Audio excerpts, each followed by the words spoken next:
My name is Ralph Fulton, and I'm the creative director on Forza Horizon 2.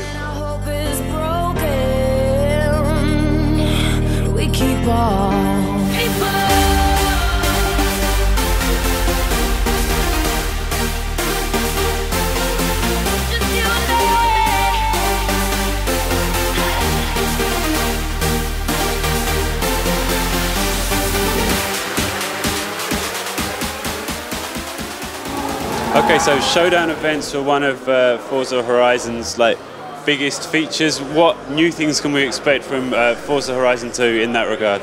You're absolutely right. We're really proud of showdown events in Horizon. I think they became our signature event. And what we've decided to do for Horizon 2 is just go bigger and more spectacular with them. So this time you're going to be racing not one plane, but a team of aerial jets, an aerial stunt team. You're going to be racing against a train. You're going to be racing against a massive 150-foot cargo plane as it comes into land, and several more. So we've really gone for big spectacle, things that you would never expect to do in another game, and I think, again, people are really going to get a kick out of them. Okay, so the original game had a lot of either invisible barriers or kind of gating to guide the player. I believe I'm right in saying that the sequel's got less of that. How do you combat corner cutting? How do you ensure that races are fair if everything's kind of more open? So you're absolutely right. We've tried to create a truly open world this time. We've taken the view that there are no barriers in our world where they don't exist in real life. You know, and what that means is if you could drive across a field or a vineyard or through a forest in real life, well, you can do that in our game. And the net result is it's crazy fun just to explore the open world. For races, what we do is we have a checkpoint system, which makes sure that nobody can cheat and gain an unfair advantage. But really, taking shortcuts and cutting corners within the confines of a race is to be encouraged. We really want people to explore the open world and take it to full advantage. Okay, so the sequel has Drivatar from Forza 5. Is there anything that you've added to it? Is there any improvement in that tech since the last time we saw it? Yeah, absolutely. We have Drivatar that we've brought over from Forza 5, and for my money, that technology has changed racing AI forever. You know, I think it gives a completely new dimension to racing against opponents in a racing game. It makes it special and personal. It's real people, your friends and your family. Now, what we've found as we've brought Drivatar into Forza Horizon 2 is that all the stuff that you've taught your Drivatar in Forza 5, you know, how you take corners, how you overtake or undertake, all of that carries over into the racing and indeed the free roaming in Forza Horizon 2. But what you've never trained your Drivatar to do before is to drive off-road, is to explore. That's all new for Forza Horizon 2, and you're going to be teaching your Drivatar that from the moment you start driving in Forza Horizon 2. And what happens is that you start to encounter Drivatars, your friends, your family, everywhere in the world. You know, you can challenge them to races, they'll appear in your events, they can even help you find secrets. What's the nature of the collaboration with Turn 10? Like, how closely do you work together? Are they standing over your shoulder, making sure you do it right? Do they come in once a month? What's the nature of the collaboration? So we work very closely with Turn 10. You know, we speak to them every day because we're working on the same technology base. That engine that was built from the ground up for Xbox One, for Forza Motorsport 5, you know, we contributed to that. Some of our engineers worked on that game.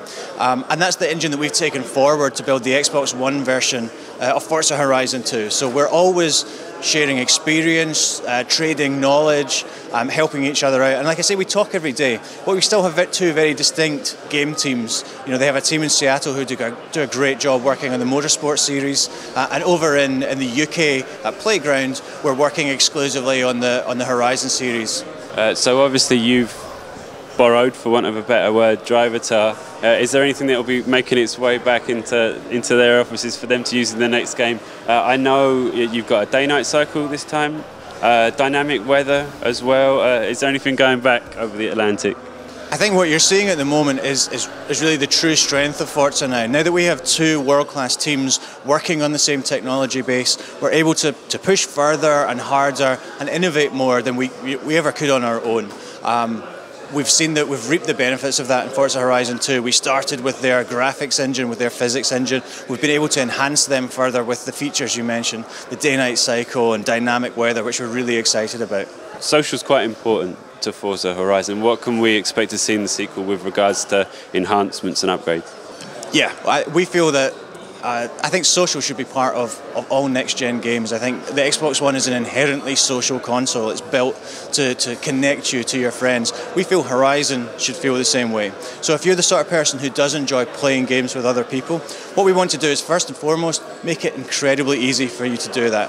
And we do that by allowing you to join the online game instantly. We have no waiting, we have no lobbies. I'm done waiting in lobbies. You know, I want to be able to join the game instantly, and that's exactly what happens in Forza Horizon 2. You press a button, and without even stopping your car, we seamlessly sync time of day, weather, traffic.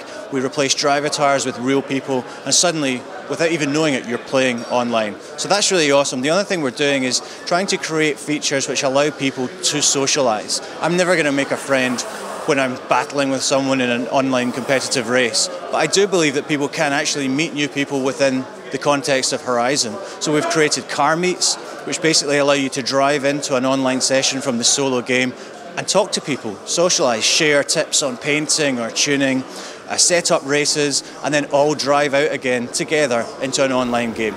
It's the same with clubs. We really want you to meet other people who want to do the same things as you in the game, who share your passions. And to do that, we're actually allowing you to set up a club with up to 1,000 members. You know, so perhaps you just want to set up a small club with your friends, and that's absolutely fine. But if you are part of an existing social community, or you want to make a big club that can challenge on the leaderboards, we allow you to do that as well. So it's a much bigger world this time out, which means you've got more space to fill. How are you going to ensure that this big old environment that you've made has got lots of engaging activities in it? Yeah, I think that's really our job. We've got a vast open world now. It's much more open than it was previously. We have 3 times the drivable space available to you to explore. So it's our job to make sure it's packed full of cool things to do. Now, that could be races, and we have more than 700 events in the game for you to discover and compete in.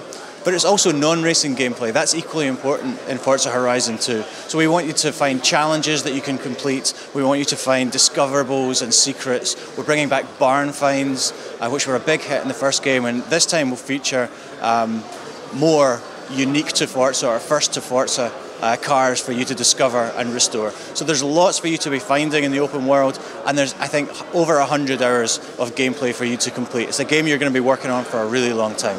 Typically games of this nature are set in the US. This one's set in Europe. What's the thinking behind that decision? Do you think the US will shun your game because it's set in Europe? Yeah, you know, we noticed that as well. We set the first game in Colorado, and I love going back to that world when I go back to play the original game. But when we came to looking at where we were going to set this game, I think we wanted to go somewhere fresh, somewhere different, perhaps the path less trodden. And certainly we considered elements of southern Europe, the south of France, and the north of Italy for the first game. This time, with the increased world size and the power of Xbox One, we were able to combine them into one large map. And you know, we're delighted we've done so. It's one of the most beautiful areas of the world. It has some of the best driving roads. I think everyone around the world is going to really enjoy spending the summer in the south of Europe. There's been a little bit of kind of fuzzy messaging. Would you be able to clear up exactly the differences between the 360 version and the Xbox One version, please? We know that it's a different developer, different engine, but there's also different gameplay elements. I don't know if you can expand on that for us. So you're absolutely right. The 2 versions, the Xbox One version and the Xbox 360 version, are being developed by 2 separate developers using 2 separate engines. And I should stress that the Xbox One version is built on Forza Motorsport 5's Xbox One technology, and the Xbox 360 version is being built on the original Forza Horizon 1 engine, which is still a great engine and still capable of producing, you know, some great visuals. Beyond that, I think we've been quite upfront that there are certain features in the Xbox One version which we just couldn't have done in the Xbox 360 versions. Drivatar is a perfect example of that. It's something, you know, that leverages dedicated servers and the power of Xbox Live, so it will only exist in the Xbox One version. Car meets, which we've already talked about, is another example of those features, and also the dynamic weather system, because we've built it from the ground up to leverage the power and the architecture of Xbox One.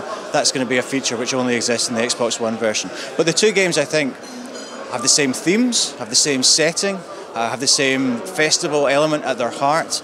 So you'll find very similar games, but some of the features will certainly vary.